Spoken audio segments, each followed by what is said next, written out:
자, 안녕하세요. 인류 역사상 가장 위대한 삶의 여정을 사셨던 부처님의 생애를 유적과 함께 보는 부다로 시즌2 부다 순례 시간에 오신 것을 환영합니다. 오늘 말씀드릴 내용은 부처님의 결혼과 그 다음에 깨달음의 나이, 출가의 나이, 깨달음의 나이, 이런 내용들, 기본적인 것들 정리를 해드릴까 싶습니다. 물론 답부터 얘기하면 정리가 안 됩니다. 인도는 역사가 없는 나라라고 할 정도로 현실적인 거에 대해서 별 관심이 없어요. 그러니까 이 세계는 매트릭스 같은 세계라고 그들은 생각했기 때문에 가상세계 그리고 깨어나는 게 중요했기 때문에 이것을 기록하는 거는 약간 조금 덜 떨어졌다라고 생각하는 거죠. 마치 어떻게 생각하시면 되냐면 꿈속에서 내가 지금 자각을 한다라고 생각을 해봐요. 자각몽이야. 그걸 기록할 필요가 있나? 꿈속에서 뭐 제가 책을 써.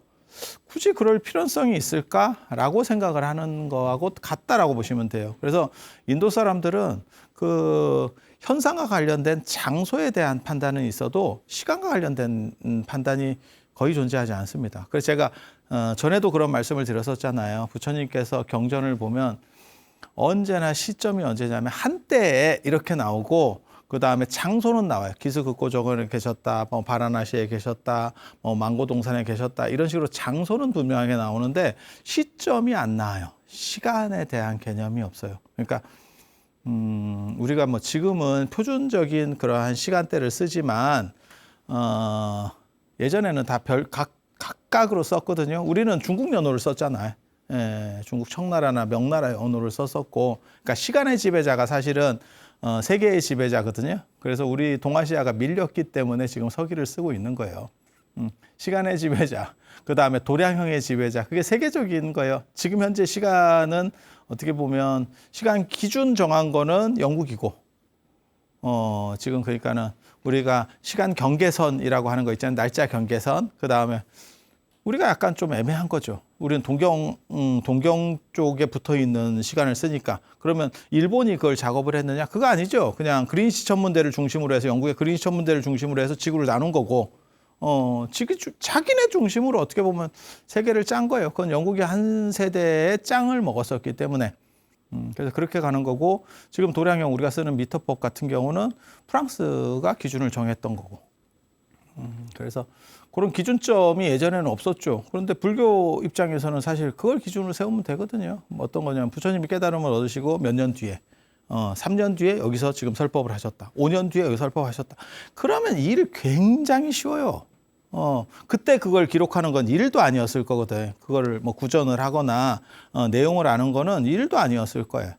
그리고 끼껏해야 사람의 기억이 오락가락해도 1, 2년 차이가 나지 막 10년, 20년씩 이렇게 차이 나진 않을 거거든. 그러니까 저 같은 경우 예를 들어서 제가 월정사 교구장 스님한테 뭐 이러이러한 사건을 내가 그때 뭐 얘기를 했더니 어른이 이런 말씀을 하셨어. 나중에 이렇게 회고를 한다고 생각을 해봐. 그러면 그때 내가 월정사에서 한 10년 정도 산 뒤에 얘기야. 이렇게 되면 끼껏해야 1, 2년 차이가 나는 거지 막 10년씩 차이 나고 이러진 않거든. 근데 지금은 너를 뛰죠. 그러니까 언제 이 어른이 하신 얘기인지를 모르는 거야. 장소 얘기만 있지 저게 존재하지 않는 거지. 그래서 시점이 불분명한 게 인도 문화의 가장 큰 특징이고, 시간대를 어떻게 처리할 거냐. 그리고 그게 지금까지도 남아 있어서 부처님 생애에서 가장 중요한 저 기준점들이 중구난방입니다. 그리고 저는 개인적으로는 부처님이 80에 돌아가시지 않았을 걸로 생각하는 사람이기 때문에 그거보다 일찍 돌아가셨을 거라고 생각합니다. 그 당시 80을 살았다는 게 지금으로 말하면 100을 훨씬 넘은 겁니다. 2500년의 80은 비상식적인 나이예요. 그리고 저렇게 80을 맞췄던 이유는 사성제 8정도 12연기 4월 8일에 태어나시고 같은 사진법 체계 때문에 맞춘 거고, 그러니까 우리식으로 말하면 천수를 누렸다라는 개념에서 나온 게 저 80이라고 하는 개념일 거고, 80을 사실 수 없는 이유는 부처님이 80을 사시면 부처님만 80을 사시면 문제가 없어요. 근데 부처님 주변인들의 연령층이 전부 다 올라가면서 부처님의 제자나 이런 분들도 다 80이에요. 그러니까 2500년 전에 80을 살 수도 있지 않느냐라고 말할 수 있어요. 가능해. 그게 뭐 수천 명, 수만 명 중에 한 명이면. 그런데 그쪽 그룹이 대다수가 80을 살았어. 이러면 그 신뢰하기가 굉장히 어렵습니다. 참고로 말씀드리면 조선시대, 그러니까는 뭐 구한말 그때 조선의 평균 연령이 한 30대일걸요? 30대입니다. 30대. 40까지 안 올라갑니다. 절대. 30대 중반 뭐 이렇게 떨어지는 거예요. 1900년대 초에 러시아도 30대였습니다. 평균 연령이. 평균 사망 연령이. 평균을 때려버리면. 그러면 그중에서는 당연히 70, 80 사시는 분도 있고 일찍 돌아가시는 분도 있고 평균이라는 게 전체를 커버하는 건 아니잖아요. 위아래를 잘라내는 거니까. 그래서 그렇게 볼 수 있지만 그러니까 부처님만 80을 사셨다라고 하면 가한데 부처님 연령대가 올라가면 사리불 목건년이 부처님보다 나이가 많다라고 나온다니까. 그러면 사리불 목건년도 80을 더 산 거예요. 사리불 목건년이 부처님 돌아가시기 몇 년 전에 돌아가시거든. 그러면 최소 80을 사신 거야. 이런 식으로 계산들을 때리면 굉장히 복잡해집니다. 그리고 부처님보다 나이가 많았던 분 중에 한 분이 누구냐면 빈비사라 왕이에요. 왕사성의 빈비사라 왕, 마가다국 빈비사라 왕. 이게 빈비사라 왕하고 코살라국의 파사익 왕이 중요하거든요. 코살라국, 코살라, 사위성, 마가다국, 왕사성. 이게 그 당시에 최고 국가고 이 빈비사라 왕은 부처님보다 연배가 위입니다. 파사익 왕은 동갑입니다. 동갑입니다. 근데 이어른이 유폐가 될 때 부처님이 72세 때예요. 72세 때 사건이거든요. 80을 부처님이 사셨다고 가정했을 때 72세 때 사건이야. 72세 때 부처님보다 나이가 많으면 최소한 70, 한 4, 5세 이상 된다라는 얘기거든요. 그러면 아들이 굳이 정변을 일으킬 필요가 없어요. 기다리는 게 맞지. 기다려야지. 근데 아사세 왕이 정변을 일으키거든요. 아버지가 언제 돌아가실지 판단할 수 없기 때문에 정변을 일으킨다고. 정변을 일으킨다라고 하고, 그리고 정변을 일으킬 때 사건들을 보면 그때 옆에서 제받아다가 뭐라고 부추겼다라고 하냐면 당신 아버님은 굉장히 건강하고 그 다음에 도덕적이고 이렇게 정의롭게 잘 살기 때문에 굉장히 오래 사실 것 같다. 그래서 너는 못 기다릴 수 있다를 부축을 이렇게 부채질을 하거든. 근데 75세 정도면 그 당시는 거의 화석급 나이입니다. 지금하고 다릅니다. 지금하고 2500년 전에 75세야. 제가 늘상 얘기하는 거 있잖아요. 당나라 때 두보가 곡강시에서 인생 70 고레이 70을 사는 거는 고금에 드문 일이다. 그게 당나라 때 얘기예요. 당나라 때 지금 700년, 800년대 얘기야. 그런데도 그때도 고금에 드물다. 그래서 고이라는 표현이 지금까지 나오고 있는데 2500년 전에 75세면 지금으로 치면 아마 한 100세 정도 될 거예요. 그러면 인지 능력이 이게 안 됩니다. 그래도 뭐 영양 상태가 좋으면 아닙니다. 지금 영양 상태를 좋게 만드는 거하고 그때 왕이니까 좋은 걸 먹었어요 하고는 완전히 달라.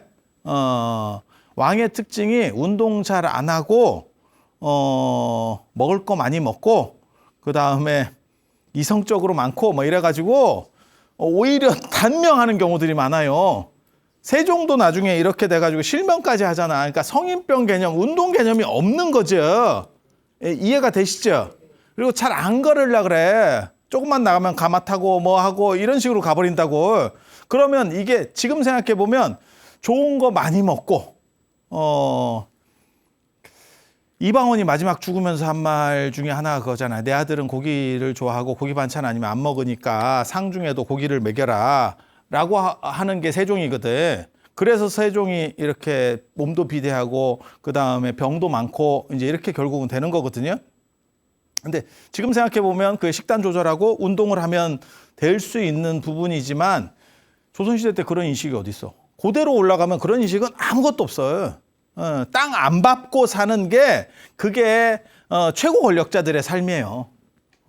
그러면 그게 가능하겠나 싶은 거죠. 그리고 나이 차이만 봐도 말이 잘 안 돼요. 이 어른이 70 몇 살이면 아들이 아무리 늦게 났어도 50은 돼야 돼요. 예전에 15에서 19살에 장가를 갑니다. 귀족들은 무조건 100%라고 보시면 돼요. 연애 결혼이 아니에요. 정략 결혼이고, 저 때는 뭐가 있냐면, 제가 얘기했잖아. 결혼하려고 하는데 마음에 안 들어요. 그냥 하는 겁니다. 왜? 마음에 드는 여자를 첩으로 드리면 돼. 이해가 됩니까? 얼마든지 드리면 돼. 그러니까 꼭 내 부인이 마음에 들 필요가 없어. 지금같이 일부 일처제일 경우에만 그걸 골라야 되는 거고, 예전에는 그렇지 않다니까. 그러니까 귀족들은 그냥 나이만 차면 그냥 다 결혼하는 거예요. 그런 상황에서 애가 나오면 이게 20살 터울도 안 나는 게 정상이다라고 보면 돼요.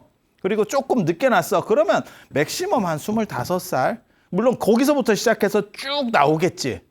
예, 쭉 나올 수는 있겠지. 근데 빈비사랑 아들이 아사세 왕인데 붓다를 시해하려고 했을 때, 그 다음에 아버지를 유폐시켰을 때, 그 상황들에 관련된 내용이 나중에 이제 자기가 후회하는 대목으로 나오게 되는데, 그 시점이 언제냐면 자기 아들, 이 아사세 왕에게도 아들이 있어요. 근데 이 아들이 너무 아팠어요. 그래서 아파서 그거를, 그러니까는 아주 어린애였던 것 같아요. 어린애가 아프니까 이 아사세 부인이 위제이 부인이거든요. 요 부인이 아니고 요 부인. 위제이 부인이거든요. 요 사이에서 아사세가 나오는 거고, 요렇게 이 위제이 부인이 관무량수경에 나오는 그 위제이 부인이에요. 이렇게 해서 요 남편은 유폐돼 있고 아들이 지금 정권을 잡고 있는 거고, 근데 그 아들의 아들, 그러니까 손자지요, 손자. 이 손자가 어린애인데 아픈 거야. 그래서 아사세 왕이 정변을 일으켜서 왕이 됐지만 내 아들이 아프니까 어떻게 하지 막 이렇게 허둥대고 있었어. 그러니까 위제이 부인이 엄마가 뭐라고 얘기하냐면 네 아버지도 네가 어렸을 때 저런 행동을 했었다 라고 하니까 내가 아버지한테 너무 잘못한 것 같다 라고 하면서 아버지를 풀어주려고 했었다라고 하는 대목이 나오거든요. 이 얘기는 뭐냐면 아사세 왕의 아들이 굉장히 어림. 이 얘기는 이 사건이 있었을 때 아사세 왕은 10대거나 20대 초반입니다. 10대 말이거나 20대 초반의 나이인 거예요. 그러면 아버지가 지금 한 75세 되는데 불가능한 얘기입니다. 불가능한 얘기입니다. 저거는 성립이 안 되는 얘기예요. 그러니까 몇몇 가지 조건들을 이렇게 나이를 검토해 보면 저게 왜 저런 일이 벌어지냐면 부처님 나이를 80대로 딱 해서 기준을 맞춰버리니까 주변 사람들 나이가 다 올라가는 거예요. 지금 똑같은 사건이 여기서도 벌어져요. 파사이 왕도 결국 정변으로 몰락하거든요. 정변으로 몰락하는데 그때 비우리 왕이에요. 비두다따. 비두다따가 결국 정변을 일으키는데 아들이에요. 그런데 이 정변을 일으켰을 때도 부처님 70이 넘으셨을 때쯤이에요. 그러면 여기도 기다리는 게 맞아요. 그리고 나이 차이가 너무 많이 나. 그 사건들을 어떻게 처리할 수가 없어. 그러니까 이거는 부처님 나이를 끌어올리는 바람에 부처님과 관련된 모든 사람들의 나이가 전부 뻥튀기 되는. 그래서 작게는 20년, 많게는 한 30년 정도 올라간 게 아닌가라는 정도 생각을 해봐요. 그래서 부처님이 아마 역사적으로는 아마 50대나 아니면 환갑 정도쯤에 돌아가시지 않았을까라는 정도 추정을 합니다. 너무 일찍 돌아가시진 않았을 거예요. 보통 위인들이 어느 정도 이상 이렇게 큰 뭔가를 만들어내려면 좀 오래 살아야 돼. 일찍 죽으면 그게 해결이 잘 안 돼. 뭐가 잘 안 돼. 그래서 그런 정도가 있지 않은가라고 볼 수가 있고, 부처님과 관련돼서는 진짜 이 나이랑 관련된 엄청나게 많은 사건들이 있어. 그게 이제 계속 앞으로도 한 2시간 동안 계속 얘기할 부처님 아들 라우라와 관련된 이야기. 라우라 나이를 또 어떻게 할 거냐. 그리고 나중에 부처님이 이제 부처님 동생인 난타와의 나이 차이 이야기. 그거 저번에 제가 잠깐 해드렸었는데 아마 중간에 그거는 좀 형제들이 더 있었을 것 같다. 왜냐하면 아무리 이복 형제라도 나이 차이가 뭐 한 20살 가까이 난다라고 하는 거는 성립하기가 어렵다. 중간에 아마 있었는데 그렇게 되는 거 아닌가. 라는 정도 생각을 해볼 수 있는 부분들이 복잡한 게 많이 있어요. 그래서 일단 나이는 부처님 80에 돌아가셨다는 거는 상징적인 아마 얘기인 것 같아요. 상징적인 얘기인 것 같아요. 그래서 그 정도 말씀을 드리고 이제 오늘 말씀드릴 게 지금 이 얘기예요. 결혼과 출가. 제가 이게 뭐 사진을 가지고 올 게 없어요. 부처님 결혼식 사진을 내가 갖고 있는 것도 아니고 그리고 출가 때 이것도 좀 이거 쉽지가 않고 그래서 이게 지금 출가하는 겁니다.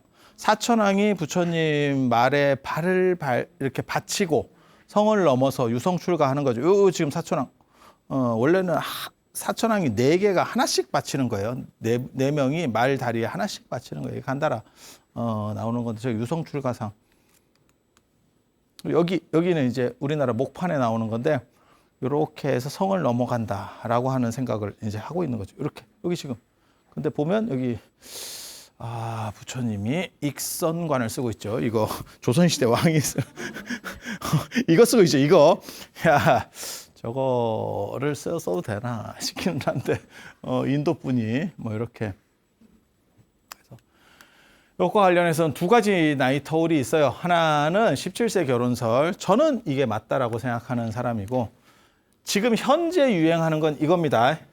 현재 유행하는 건 이거. 불교도 대회에서 1970몇 년인가 뭐 그때 불교도 대회에서 했었던 그 기준으로 정해서 이렇게 나오는 거고 동아시아 전통적으로 했었던 거는 이겁니다. 동아시아 저는 이게 오히려 요 부분만 해결하면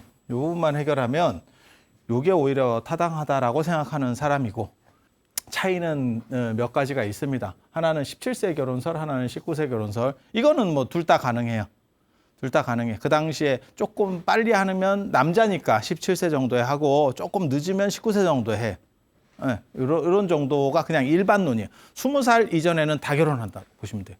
그러니까 귀족들은 이제 조금 떨어지는 사람들은 그때 이제 결혼을 못 하고 뭐 이렇게 될 수도 있는데, 그러니까 조선시대 그냥 양반이라고 생각해봐요. 그럼 나이 차면 부모가 그냥 이렇게 결혼 이렇게 해서 가잖아. 저는 반대입니다. 이 말이 나오나? 그게 안 되는 거예요. 그럼 결혼 이렇게 하면 그냥 결혼이야. 우리가 굉장히 좋은 집안이야. 그럼 그냥 결혼. 이렇게 가는 거예요. 그래서 나이상으로는 이 정도까지는 가능해요. 29세에 출가한다는 게 내 상식으로는 납득이 안 가. 지금 29세면 정신을 못 차리는 애들도 있어요. 그런데 불과 한두 세대만 위로 올라가면 여러분만 같아도 제가 얘기했잖아. 20대 중반이 넘어가면 노처녀였었다고. 약간 퇴물 같은 느낌으로 그 시절에 그러던 시절이 있었던 거예요. 그래서 2500년 전에 29세라고 하는 거는 이게 무지하게 많은 나이예요. 이거 지금 손잡을 나이라니까. 지금으로 말하면 한 50대. 근데 그 정도에서 뭔가 새로운 걸 만들어낼 수가 없어요. 사찰에서도 비슷하거든. 그러니까 발전력이 있으려면 늦게 출가해서는 사실 발전력이 발생하기가 굉장히 어려워요. 초반에 뭔가가 이루어져야지. 그리고 부처님이 그렇게 사색적이고 농경제 사건처럼 사색적이고 굉장히 번뇌 이렇게 사는 것이 올바른가에 대한 걸 어렸을 때부터 이렇게 자꾸 생각했던 분인데 갑자기 결혼해서 10년을 그냥 내리 산다고? 이게 가능한가? 그리고 문제는 애가 없어요. 애가 없어. 라우라가 언제 태어나는지 정확하지 않습니다. 2가지 설이 있는데 부처님이 출가하시기 직전에 태어났다가 있고 나중에 이거 라우라 부분 다다음 시간 정도쯤에 설명을 해드릴 거예요. 직전에 태어났다가 있고 또 하나는 부처님 출가 후에 태어났다요. 개인적으로는 출가 후라고 생각하는데 문헌상으로 이렇게 자세히 봤을 때 출가 후에 태어난 걸로 생각이 되는데 부처님 출가한 뒤에 6년 뒤에 태어났다라고 나오거든요. 굉장히 많이 나오는 얘기예요. 그냥 어디 특이한 걸 찾는 게 아니고. 굉장히 많이 나오는 얘기예요. 그리고 거기와 관련된 또 스토리들이 있어. 그 얘기들은 나중에 제가 해드릴 거고. 10년을 살았는데 애가 없을 수 있냐? 이게 가능한가에 대해 생각을 해봐야죠. 여기는 2년 살다가 출가하는 거거든요. 그러니까 원래 사색적이었는데 판단은 그렇게 할 수 있는 거야. 원래 사색적이었는데 사색적이고 이게 맞나 이러고 있는데 저런 나이 정도에는 부모님이 결혼 하락하고 뭐 이렇게 또 이렇게 혈기왕성할 때는 그렇게 결혼했어. 해보니 또 이게 이렇게 자기 성향으로 되돌아가는 거지. 그렇게 해서 한 2년 살다가 출가했다. 저는 이게 오히려 타당하다고 생각하거든요. 그리고 이렇게 되면 열심히 뭔가를 해볼 수 있지. 뭔가 새로운 걸 해보고, 그 다음에 고행도 하고, 당신이 고행도 하고, 세 명의 스승이 있거든요. 나중에 그 얘기 또 해드릴 겁니다. 바까바, 아라라카라마, 우타카라마푸타, 이 세 명의 스승이 있는데, 이 스승들에게도 배우고, 이 정도 나이면 이거 남 밑에 가서 배우기도 쉽지 않아요. 이 정도는 만학도입니다. 이 나이에 가서 내가 뭐가 될까 싶다. 지금 29세. 지금 29세라고 생각하면 절대 안 돼. 지금 29세면 충분히 할 수 있는. 조선시대 때 아까 얘기했잖아. 조선 말에 평균 수명이 30대라니까. 30대에 가는 거예요. 근데 20대, 29세에 새로 뭔가를 시작한다고? 지금으로 말하면 정년퇴직하고 한 65세 때 내가 사업 아이템이 있는데 이러면서 성공한다는 거예요. 그거 진짜 어려운 일이다. 불가능한 일은 아닌데 진짜 쉽지 않은 일이에요. 그리고 아마 수행자들 안에서도 그 같은 집단 안에서 밟는 현상들이 있었을 거예요. 절에서도 그렇거든. 일찍 출가하고 늦게 출가하고 다 이런 것들이 있어요. 흐름들이 있어요. 발언권의 차이가 있다니까. 그리고 여기 보면 뭐가 있냐면 31세에 깨달음을 얻거든요. 그래서 뭐가 있냐면 12년 동안 수행을 하는 거고 6년 고행을 하고 6년 동안은 이 선생님들한테 배운다라고 나와요. 19세에 출가해서 이 선생님들을 도장 깨기를 하는 거죠. 여기서 배워서 더 이상 배울 게 없으면 이 선생님한테 가고 더 이상 배울 게 없으면 이 선생님한테 가고 이거 굉장히 중요한 거예요. 부처님 생애에 있어서 이 부분이 상당히 중요한 부분인데 일반 다른 학자들은 저 부분을 너무 경시해. 저게 왜 중요하냐면 부처님이 교단을 만들 때 저게 이제 어떻게 하는 건지를 아는 거지. 그게 가능한 얘기거든. 맨바닥에서 우리 같은 경우도 마찬가지거든요. 맨바닥에서 내가 기준을 다 하나씩 만들어가는 거야. 이거 무지하게 어렵다. 그리고 이게 시간으로 다 박는 거예요. 그런데 제가 예를 들어서 불교 쪽에 굉장히 잘하는 분이 계셨었어. 그래서 내가 그 밑에서 몇 년 동안 이렇게 배운 거야. 그러면 내가 그거를 거기 플러스 알파를 해가지고 이렇게 하나를 하면 이게 포교는 이렇게 하는 거야. 이게 훨씬 빨리 나온다고. 이해가 됩니까? 부처님께서 깨달음을 얻으셨어도 그거는 관점에 대한 문제지 기능에 대한 문제가 아니에요. 기능에 대한 문제가 아니라는 얘기는 뭐냐면 교단 조직을 하고 그거를 사람 관리, 어떻게 보면 그게 인력 관리거든. 그런 것들에서 많은 사람들이 만족할 수 있는 시스템을 만드는 거는 깨달았다고 되는 게 아니라고. 그래서 통치술을 배운 거, 왕궁에서 통치술을 배운 거하고 또 이게 출가한 저 수행자들은 별 사람 다 있다니까. 진폭이 무지하게 크다니까. 그러니까 직장인하고 스님들하고 차이를 보면 직장인은 그 직장, 그러니까 뭐 대기업, 중소기업이면 비슷한 학력과 기준을 가진 사람들이 모여 있어요. 영구직이면 영구직. 그래서 깨달음을 얻었다고 그게 되는 게 아니에요. 그래서 저는 부처님이 이분들 밑에서 이미 이게 거대 조직이거든요. 그리고 그 당시에 이게 최고 학파들이에요. 이 두 분이 최고 선생이었거든. 그러니까 그런 데서 부처님이 1등까지 올라왔다는 거는 충분히 그러니까 교육적인 학습뿐만이 아니고 교단 학습이 됐다라고 얘기하는 거예요. 교단 학습이. 그러면 당신이 깨달음을 얻고 나서 어떻게 보면 불교를 끌고 가는 데 있어 불교 조직을 만드는 데 있어서 일이 쉬웠던 거죠. 근데 그래서 여기서 6년을 보내고 나중에 이제 당신이 깨달음을 얻고 나서 누구를 가장 먼저 교화할까로 떠오르는 분이 이분이죠. 이렇게 두 분을 떠올리고 이분들이 돌아가셨기 때문에 결국은 오비구한테 가게 되는 거거든요. 그래서 근데 여기는 뭐라고 나오냐면 그냥 6년 고행만 했다라고 나와요. 6년 고행만. 그래서 이분들을 만나긴 만났대. 근데 이게 거의 하이패스급으로 들어가자마자 수료입니다. 들어가자마자 수료입니다를 했다는 거야. 그리고 그냥 개별적으로 당신이 6년 동안 고행만 했다. 이쪽은 여기서 이분들한테 한 6년 배우고 6년 고행을 했다는 거고. 그러니까 이분들을 넘어서서 이제 자기 당신식의 역량을 발휘하는 거지. 저 양반들의 장점은 저거고 저건 내가 다 배웠고 플러스 알파를 만들어 봐야겠다가 6년 고행이 되는 거고, 여기는 그냥 들어가니까 그냥 도장 깨기가 바로 됐다는 얘기예요. 35살에 깨달음을 얻고 80세까지 45년 동안 설법을 하셨다.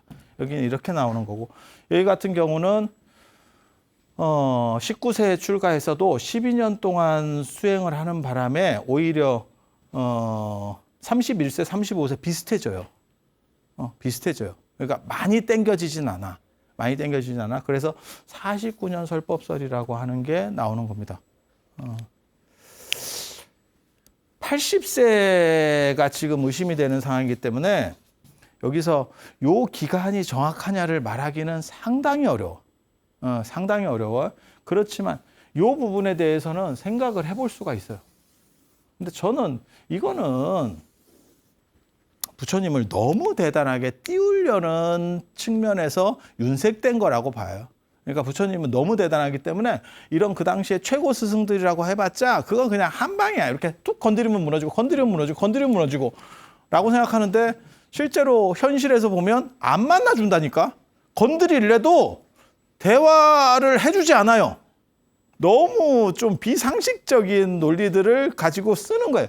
여기서 말하려고 하는 건 간단해요. 우리 부처님은 대단하니까 선생님이 필요가 없어요 라고 말하는 건데, 저는 생각이 달라요.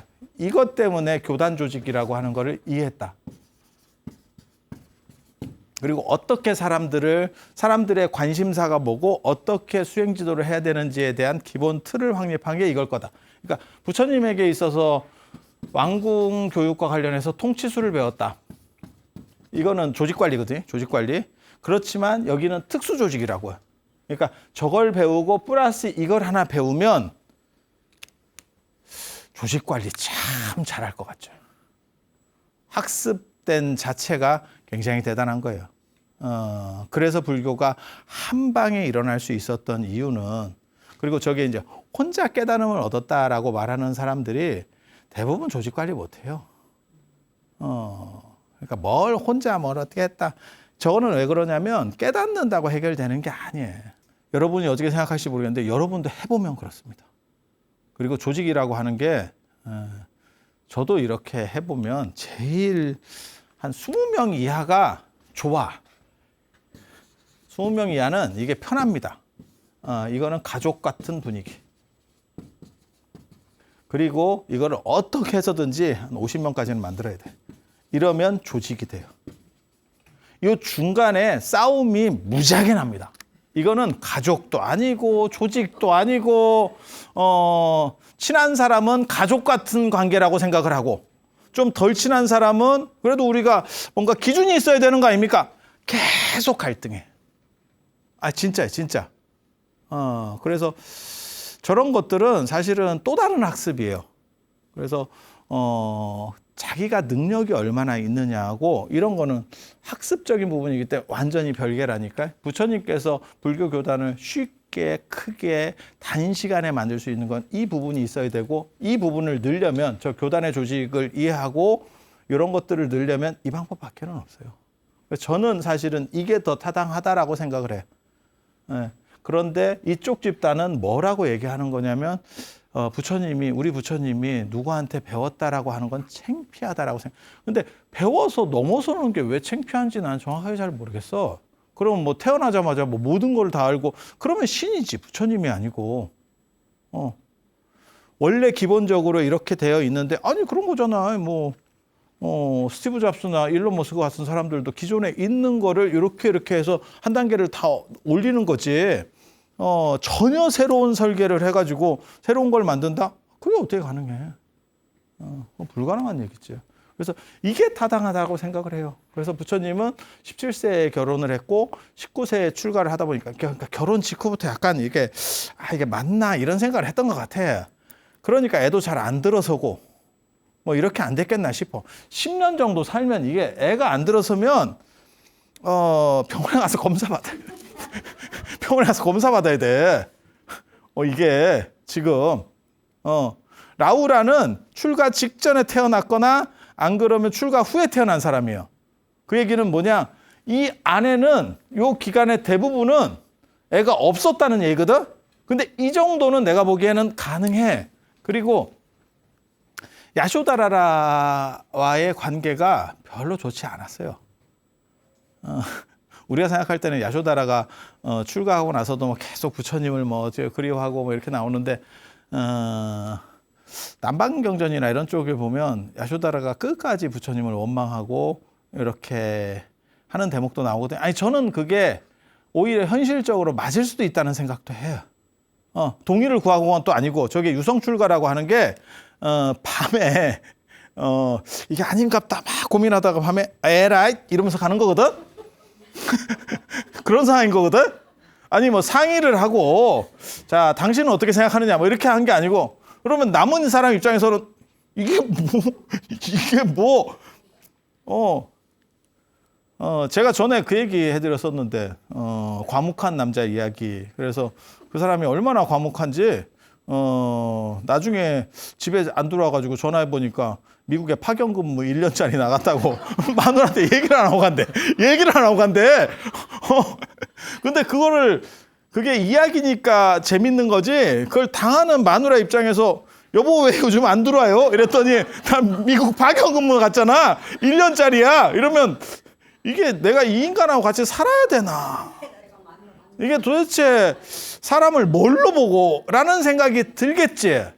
그리고 그 상황에서 만약에 주변인들이 잘 해줬으면 그나마 치유가 될 건데 예전 인식에서는 네가 잘못한 거 아니냐를 시전할 수도 있어요. 우리 그런 거 있잖아. 조선시대 그런 거 보면 이야기 보면 그거 있잖아. 결혼하고 얼마 있다가 남편이 죽었어.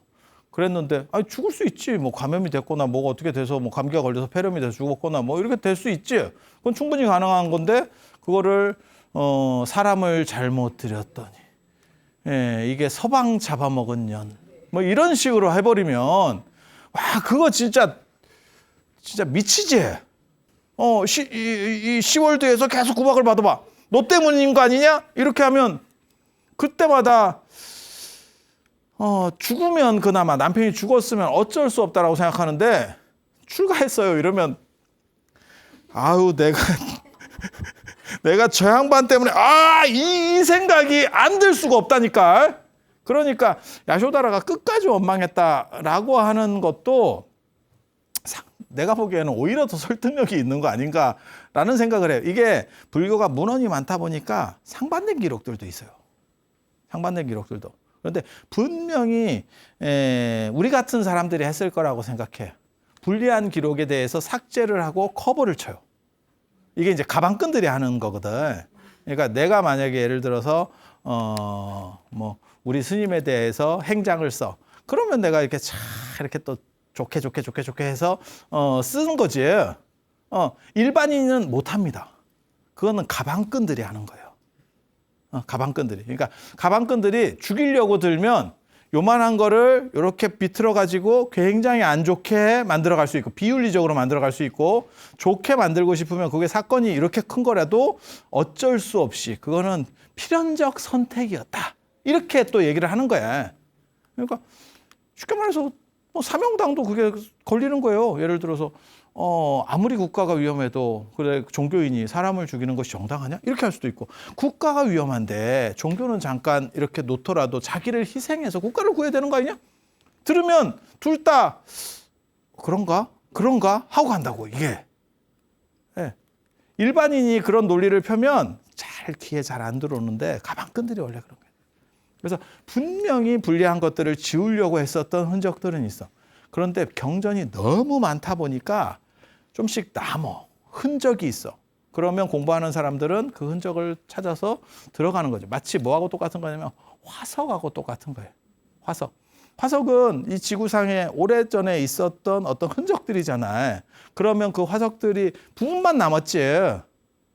그리고 가장 재밌는 건 인간은 화석이 없어요. 인간은 제대로 된 화석이 없어.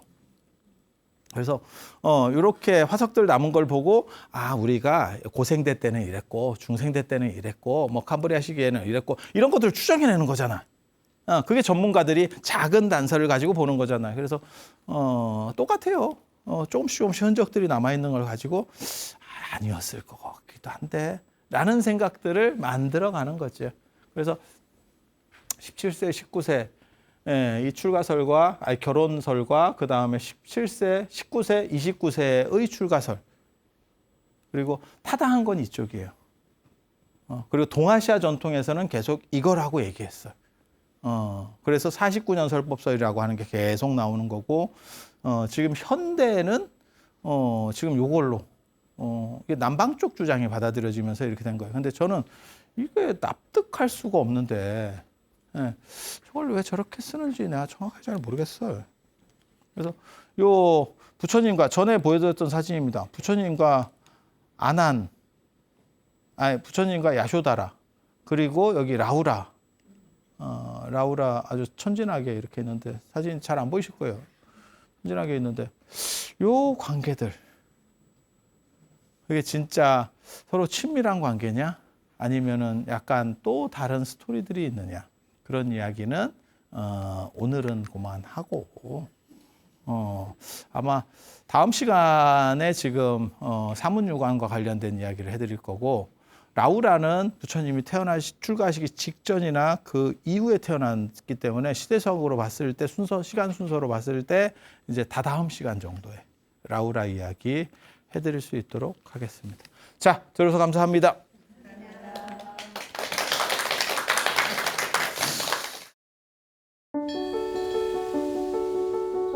사찰로 들어서면 마음이 포근해집니다.